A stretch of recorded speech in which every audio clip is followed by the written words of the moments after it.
नाशिकच्या रामकुंडावरती एक व्यक्ती मंदिरावर झोपला होता। त्याचं रेस्क्यू ऑपरेशन सुरू झालेलं आहे।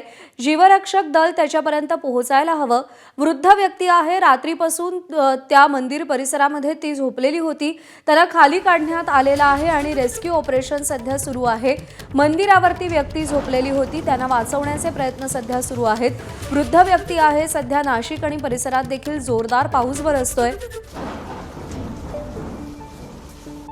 ही दृश्य आपण पाहतोय, मंदिराच्या छतावरती ते झोपलेले होते।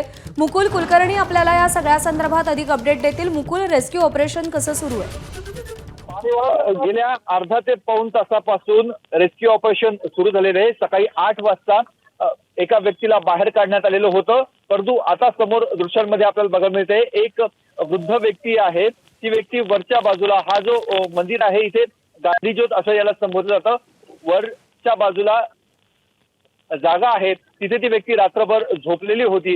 त्याला उठवण्यात आलं, मात्र आता परिस्थिती अशी आहे, गंगापूर धरणामधनं पाण्याचा विसर्ग वाढवण्यात आलेला आहे। नदीचा प्रवाह वाढतो आहे, प्रवाहाला मोठ्या प्रमाणामध्ये वेग आहे आणि त्यामुळे रेस्क्यू ऑपरेशन मध्ये अनेक आव्हानं आहेत। मुळात प्रश्न होता त्या व्यक्तीला खाली कसं काढायचं, तर थोड्याच वेळापूर्वी जीवरक्षक दलाचे जवानांनी त्या व्यक्तीचं वरच्या बाजूने खाली पाण्यामध्ये उडी मारली आणि त्याला वरून खाली उतरवण्यात आलेलं आहे। आता इथून पुढचं आव्हान आहे की समोरच्या बाजूला एक महाराज आपल्याला बघायला मिळत आहेत, भगवे वस्त्र परिधान केलेले। बाजूलाच एक साईबाबा मंदिर आहे, त्या मंदिराचे ते पुजारी आहेत।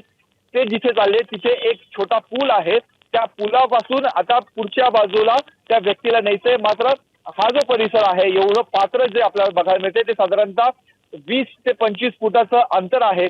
ते अंतर पार करणं अत्यंत महत्वाचं आहे, कारण आजूबाजूला मंदिर असल्यामुळे पाण्याचा प्रवाह तिथे थांबलाय। जिथे मोकळी जागा दिसते तिथे पाण्याचा प्रवाह जोरात आहे, त्यामुळे इथपासून त्या व्यक्तीला नदीच्या पहिल्या तीरावर नेणं अत्यंत महत्वाचं आहे।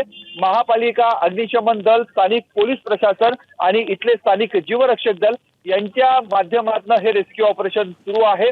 आपण बघतोय की व्यक्ती आता सुरक्षित आहे। तो एक जीवरक्षक जवान आहे, तो पुन्हा एकदा नदीच्या त्या काठावर चाललेला आहे। सेफ्टी जॅकेट बरोबर आहे, जीवाची बाजी लावून त्या सगळ्यांना वाचवण्यात येत आहे। त्या वृद्ध व्यक्तीला देखील वाचवण्यात आलंय। मुकुल, धन्यवाद दिलेल्या या सगळ्या सविस्तर माहितीसाठी। एबीपी माझा, उघडा डोळे बघा नीट।